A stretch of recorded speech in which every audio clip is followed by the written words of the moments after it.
안녕하세요. 구도환입니다.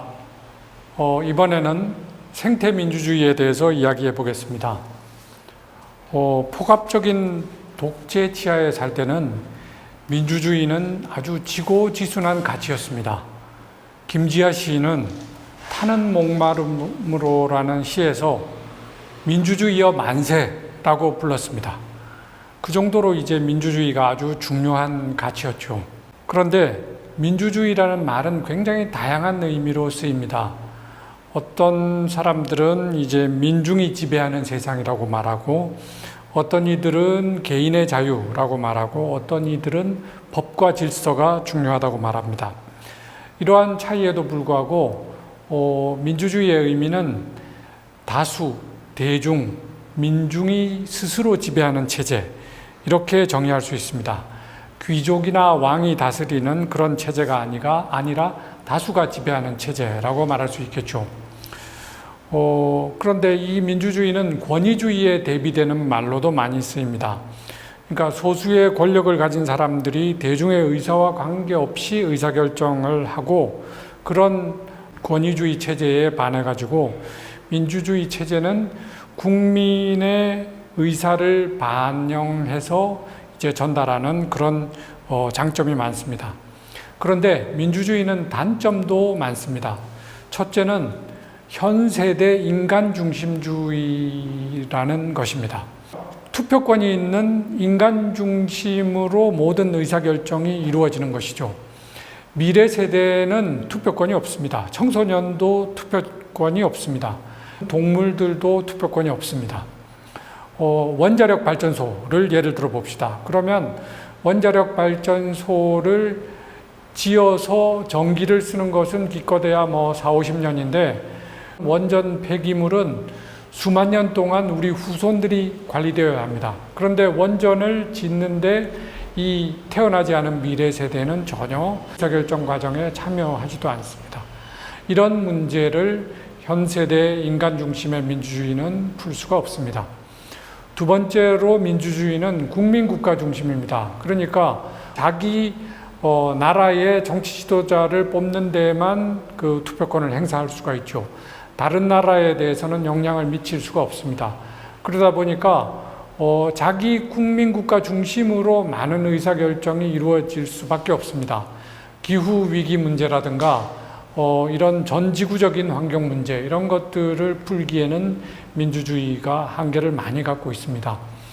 세 번째로는 선거에 의해서 단기적으로 권력 교체가 계속 일어나기 때문에 기후변화와 같이 아주 오랫동안 어떤 비전이나 장기적인 계획을 갖고 정책을 추진하는 데는 민주주의가 한계가 굉장히 많습니다. A라는 정부가 중장기적으로 좋은 기후변화 정책을 세웠다고 하더라도 B라는 정부가 새로 선거로 집권해서 완전히 문제를 원점으로 돌려놓을 수도 있는 것이죠. 그래서 우리는 민주주의를 생태적으로 바꾸어서 생태민주주의를 발전시켜야 할 필요가 있습니다. 과연 무엇을 생태민주주의라고 부를 수 있을까요? 생태민주주의는 이렇게 정의할 수 있습니다. 현 세대는 물론 미래 세대와 비인간 존재, 여기서는 비인간 생명과 자연까지 다 포함하는 개념이죠. 이런 존재들의 권리와 복지를 개선하기 위해서 사회적 약자나 미래 세대, 비인간 존재 또는 이들의 대리인이나 후견인들이 정치 과정에 참여하고 숙의, 깊이 생각하고 토론하는 그런 정치적 과정과 체제다, 이렇게 정의할 수 있습니다. 생태민주주의는 개발주의에 대응되는 개념으로 볼 수 있습니다. 전통적으로는 민주주의와 권위주의가 주된 차이였죠. 그래서 권위주의에서 민주주의로 바뀌기만 하면 된다 하고 민주주의여 만세라고 이제 외친 겁니다. 그런데 민주주의이긴 한데 개발과 성장을 추진하면서 환경을 파괴하는 그런 민주주의 국가도 가능하겠죠.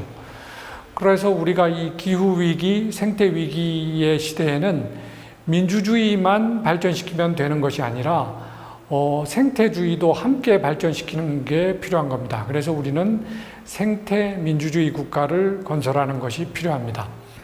그런데 어떤 이들은 민주주의라고 하는 것은 기본적으로 선거에서 뽑고 다수에 의해서 결정되는 것이기 때문에 대부분의 사람들이 경제적인 성장이나 풍요를 신경을 쓰고 환경 문제, 절제 이런 것들은 신경을 쓰지 않기 때문에 생태 권위주의로 갈 수밖에 없다. 민주주의는 문제를 풀 수 없다. 이렇게 이야기합니다.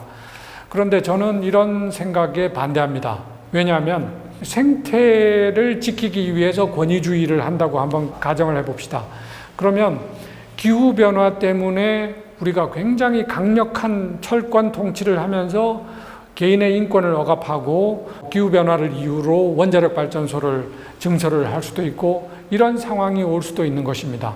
그렇기 때문에 우리는 힘들지만 민주적으로 사람들이 토론하고 수의하고 이러면서 생태적인 문제를 해결하면서 생태적 지속 가능성을 높여나가는 이런 생태 민주주의 국가를 만들어 나가는 것이 필요합니다. 생태 민주주의는 어떤 가치를 지향할까요? 민주주의는 기본적으로 이제 평등을 지향합니다. 모두가 똑같이 권리를 갖고 있다. 이런 생각을 갖고 있는 것이죠. 그래서 생태 민주주의도 평등을 굉장히 중요하게 생각합니다. 그래서 돈이 있거나 없거나 생물학적으로 강자이거나 약자이거나 간에 모두 좋은 자연 속에서 살 권리가 있다. 그리고 삶의 질을 누릴 권리가 있다. 이렇게 보는 것입니다.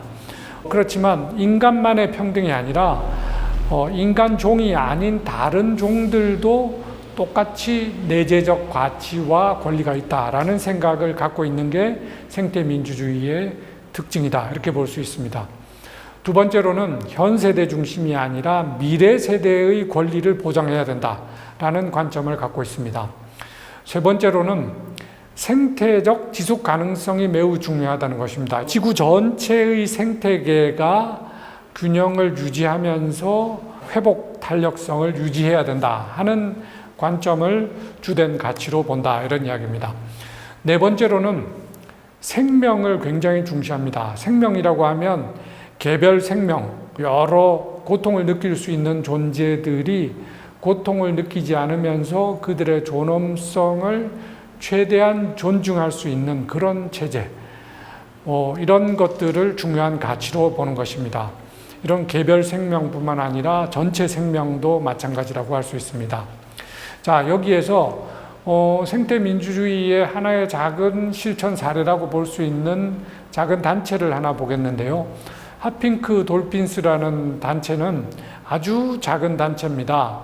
황현진, 조약골 이 두 사람이 운영하는 단체인데 황현진이라는 분은 지역의 환경운동연합의 활동가로 들어갔다가 이 좁은 수조에 갇혀 있는 돌고래를 보고 내가 이 돌고래를 꼭 바다로 돌려보내줘야 되겠다 이런 생각을 갖고 이제 돌고래 보호 운동에 뛰어든 겁니다. 정책 변화 운동, 그 다음에 돌고래를 자연으로 돌려보내는 이런 여러 가지 운동도 하고 있습니다. 생태민주주의라는 가치를 이루기 위해서 다른 정치나 경제 체계, 그 다음에 의사결정 체계 이런 것들은 어떻게 해야 될까 하는 것에 대해서 좀 논의해 보겠습니다. 생태민주주의로 가기 위해서는 그 기반이 되는 경제를 바꾸어 나가는 것이 필요합니다. 이때 모든 자원을 이윤을 중심으로 돈 중심으로 모든 의사결정을 한다라고 한다면 소중한 자연도 마구 개발이 될 수밖에 없겠죠. 그래서 우리는 자본주의를 넘어선 시스템, 그 다음에 기계 공업 중심이 아니라 공업 이외의 다른 지탱 가능한 그런 형태의 경제 시스템 이런 것들을 생각하는 것이 필요한 겁니다. 사회적 경제, 협동조합, 사회적 기업 이런 것들은 서로 도우면서 호혜적인 관계를 중심으로 생태를 보호할 수 있는 가능성이 좀 더 열려있는 그런 경제 시스템이다 이렇게 볼 수 있겠습니다. 그러면서 우리는 탈성장의 논의 이런 것들도 깊이 생각하는 것이 필요합니다. 다음으로는 생태민주주의에서 국가는 어떻게 해야 될까요? 이 문제를 우리가 한번 생각해 보겠습니다. 국가는 전통적으로 다른 국가가 적이다 또는 경쟁 상대다 이렇게 보면서 군대를 양성하고 군비를 늘리고 이렇게 해야 된다. 뭐 동북아에 여러 지금 국가들이 군비 경쟁을 하고 있고 긴장이 높아지고 있지 않습니까? 다른 국가를 적으로 볼 수밖에 없는 구조 때문에 그런 겁니다. 그래서 우리는 이런 구조 속에 있기 때문에 국가를 넘어서서 자치를 만든다거나 세계가 하나의 국가처럼 기후변화 문제를 해결한다거나 이런 것들을 상상하기가 매우 힘든 상황에 있습니다. 생태민주주의를 꿈꾸는 사람들은 지역 중심으로 자치체를 강화하고 그러면서 생태자치 연방 형태로 가야 된다. 뭐 이런 주장을 하는 사람들도 있습니다. 또 어떤 분들은 세계가 마치 하나의 공화국처럼 이런 문제를 해결할 수 있도록 가야 된다. 이렇게 보는 분들도 있습니다. 이런 관점에서 우리는 국가의 억압적인 속성을 최대한 줄이면서 사람들이 잘 살 수 있도록 만들면서 자연을 보존하는 이런 생태민주 국가를 만들어 나가는 것이 필요합니다. 그러기 위해서는 투표를 하는 사람들의 생각이 바뀌어야 합니다. 그래서 우리 국가 중심으로 생각하는 것이 아니라 생태민주적인 세계 시민의 관점에서 투표를 한다. 이런 사람들이 늘어나는 거죠. 예를 들면 그레타 툰베리나 많은 기후위기를 걱정하는 청년들이 그들이 단결해서 이 정치체제를 바꾸는 이런 모습들을 우리가 상상해 볼 수 있겠습니다. 자, 그러면 생태민주주의를 한다고 할 때 우리가 굉장히 다양한 이슈가 나올 수밖에 없습니다. 어떤 분들은 A라는 프로젝트를 절대로 하면 안 된다라고 하고 어떤 분들은 이것은 오히려 자연을 보존하는 것이기 때문에 해야 한다 이렇게 주장하는 경우가 있습니다. 이럴 때 서로 다른 목표도 다르고 그 목표에 이르는 길도 다를 때 이 문제를 어떻게 풀어야 할까요? 권위주의자들은 권력을 가진 사람들이 정하면 된다 이렇게 생각하고 그렇게 실제로 합니다. 그런데 민주주의자들은 시민들이 참여해서 그것을 충분히 토론하고 수의해서 결정할 때 권력을 가진 소수가 결정하는 것보다 훨씬 좋고 생태적인 결론을 이룰 가능성이 많다. 그런 의미에 있어서 토론과 수의가 중요하다. 이런 이야기를 하는 것입니다. 이런 것들을 어떤 분들은 이제 민주적 실용주의다 뭐 이런 이야기도 하는데요. 이것은 민주주의적으로 시민들의 참여가 문제를 더 잘 해결할 수 있다 이런 이야기입니다. 구체적인 방법으로는 규제 협상, 조정, 시민 배심원, 공론조사, 합의회의 뭐 이런 여러 가지 수의 민주주의적인 방법이 있습니다. 우리나라에서는 신고리 5,6호기 공론화위원회 때 공론조사 방법을 가지고 신고리 5,6호기를 계속 지을 것인가 말 것인가 이것을 이제 조사를 했죠. 결론은 여러분도 잘 아시다시피 이제 계속 공사를 하는 것으로 결론이 났습니다.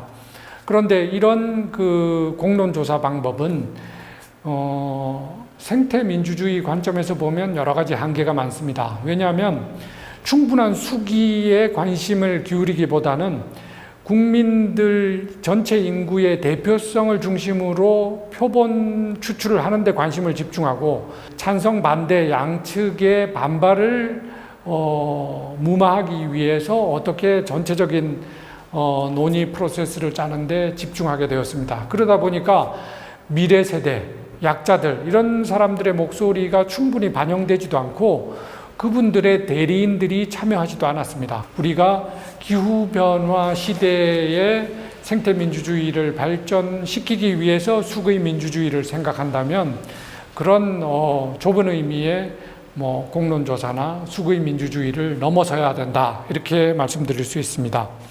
자, 그러면 생태민주주의는 제가 굉장히 이제 이론적으로 이상향에 대해서 말한 것처럼 보입니다만은 실제로 생태민주주의의 여러 모습들을 현장에서 실험하고 실천하고 있는 사례들은 매우 많이 있습니다. 마을에서 풀뿌리 운동을 하면서 생태적 지속 가능성을 생각하면서 사람들이 참여하는 이런 일도 많이 있고요. 생협, 협동조합, 사회적 기업, 대안학교, 그 다음에 환경단체, 종교단체, 비영리단체 이런 데도 많이 있습니다. 국가 차원에서 이런 생태민주주의를 실천하는 그런 케이스는 별로 많지 않은데 그러나 몇십 년 전부터 유럽이나 이제 호주, 뉴질랜드 이런 데는 녹색당이 만들어져서 현실 정치에 참여해서 정책을 바꾸고 뭐 이런 일들을 하고 있습니다. 그러면서 여러 가지 적극적인 기후변화 정책 이런 것들도 EU 차원에서 진행되고 있고 이런 사례들도 볼 수 있죠. 녹색 정치 또는 녹색 국가 이런 것들을 우리가 상상하고 이런 변화를 만들기 위한 실천을 하는 것이 필요합니다. 지구를 위한 정치도 매우 중요합니다. 그레타 툰베리나 그런 수많은 청년들이 기후위기에 목소리를 내고 있는 것은 아주 큰 희망입니다. 이런 생태민주적 세계 시민들이 지구적으로 연대해서 생태민주 정치를 꽃피울 수 있으리라고 저는 생각합니다. 자, 우리 다 같이 힘을 합쳐서 생태민주주의를 좀 상상해보고 다른 정치를 상상해보는 그런 시간을 가졌으면 좋겠습니다.